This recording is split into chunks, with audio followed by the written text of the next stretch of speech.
Kalagan! Welcome back to my channel again. So for today's video guys, nandito tayo ngayon sa Humba Heaven. So, manlaag ug mukaon na sagdat today. Nandito ako ngayon guys kasi gusto ko ring kakain ulit. Although na-experience ko na or natikman ko na yung mga pagkain dito sa Humba Heaven. But of course, gusto kong ipakita sa inyo na dito sa Humba Heaven guys, marami din kayong choices. And sobrang accessible lang talaga siya kasi along the highway papunta sa Cebu and papunta dun sa Balamban. And at the same time, marami kayong pwedeng puntahan dito sa area na to kasi malapit lang siya sa Tops of Cebu. Ayan, at puntahan natin dun sa baba kasi nandun ang kanilang menu. Kaya tara, samahan niyo ako mga Kalagan and let's go!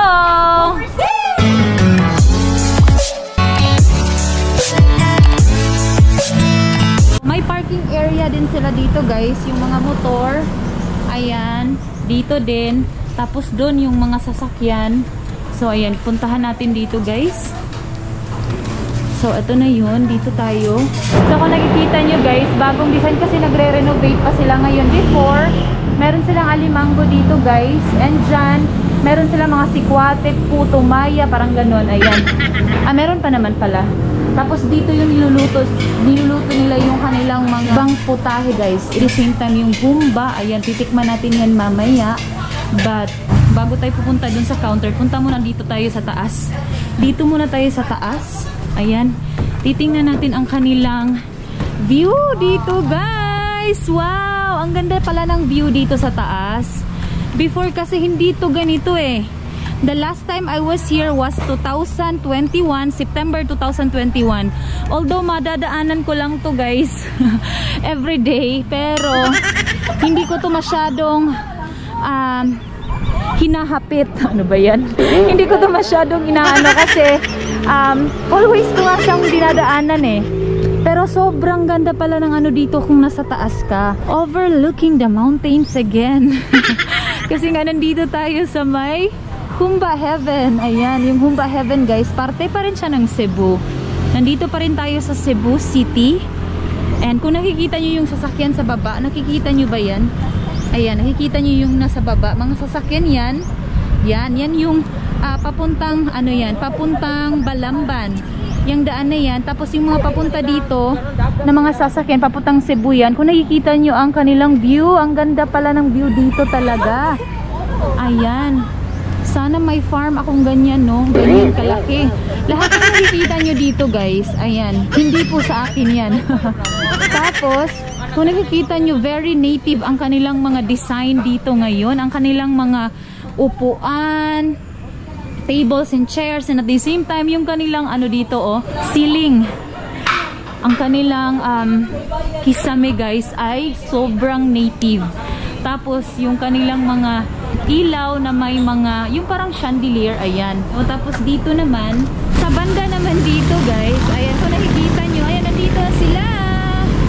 So, yun, may mga nagbabay. Ayan, kasi Central Highway to guys. Mostly sa mga pupunta dun sa Buacan ni Alejandra, Sirao, ano pa ba? Florentinos, JVR, yung mga papuntang Balamban, dumadaan sila dito sa Humba Heaven. Kasi, sikat tong Humba Heaven guys sa Humba Seafoods, Breakfast and Barbecue. Ayan, yan yung mga specialty nila dito. Yan yung nasa menu nila.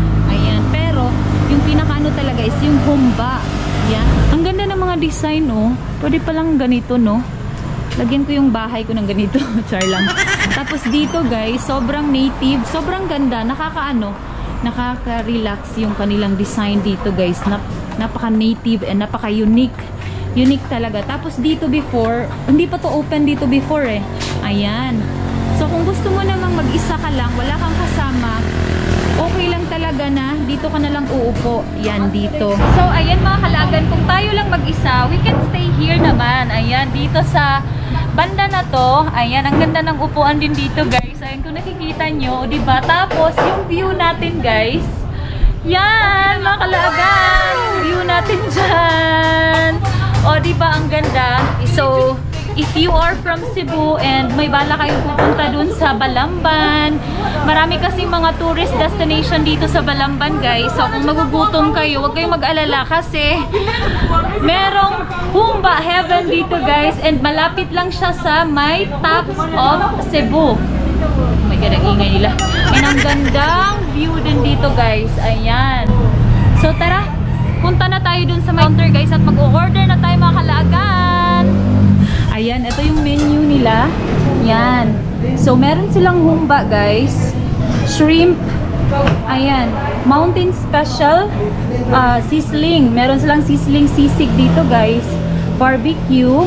Ayan. So eto rin, guys, for breakfast naman, breakfast special, meron silang yan, Humba Garlic Supreme, Big Bisaya Breakfast. Ayan, meron, guys, merong mga pang breakfast din dito. Ayan, kung nakikita nyo, mga pang breakfast din yan. And at the same time, yan, Native Delights. Yung Native Delights naman nila, meron silang budbud set, puto set, sikwati series. Ayan, yan yung mga pagkain nila, guys. So dito pwede din kayong mag-order ng ano lang, alone lang, guys. Ayan, yan yung mga pagkain nila dito sa Humba Heaven.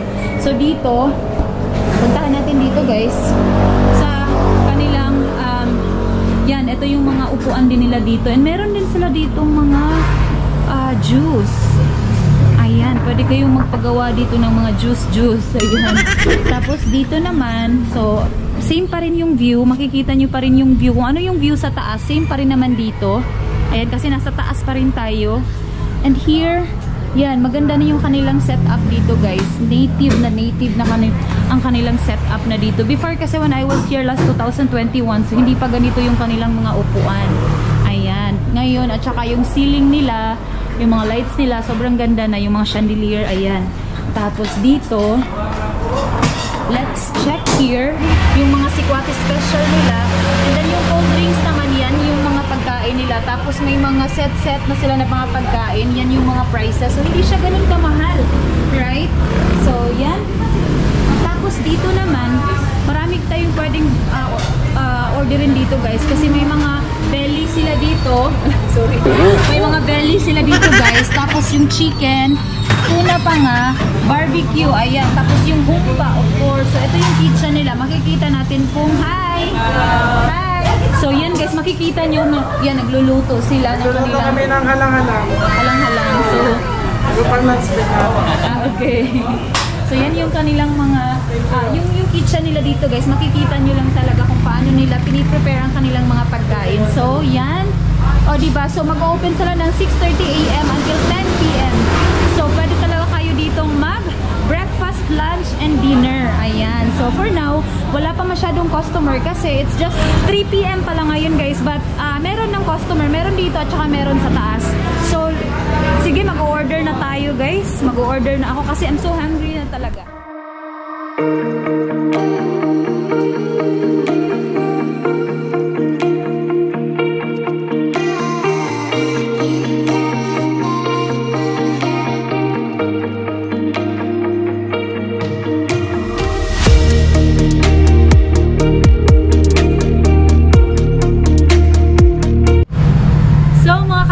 For now, meron ako ditong Sikwati Classic. Ayan. So, isa to sa in-order ko, guys.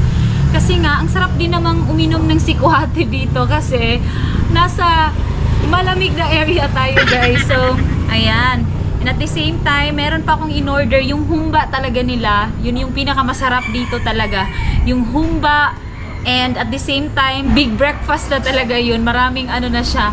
May humba na, may sausage pa, may danggit, may egg, and at the same time, of course, yung rice. But for now, let's drink the Sikwati, guys. So, ito yung Sikwati nila.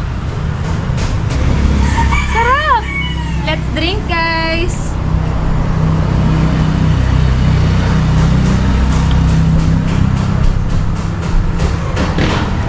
So, habang naghihintay tayo dun sa ating pinaka-order talaga, na hindi ko alam kung maubos ko yun, guys, but I'll try my best kasi nga sobrang gutom din naman ako ngayon. So, for now, mag-e-enjoy muna ako dito sa aking Sikwati.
dito sa Humba Heaven. And kung nakita nyo naman, sobrang sarap ng kanilang pagkain. Although hindi nyo natikman kasi nandyan lang kayo. But kung nakikita nyo kanina yung aking pinicturean at saka yung aking pinakita sa inyo guys, sobrang sarap talaga. And at the same time, plus yung view sa likod. Ayan, nakikita nyo ba?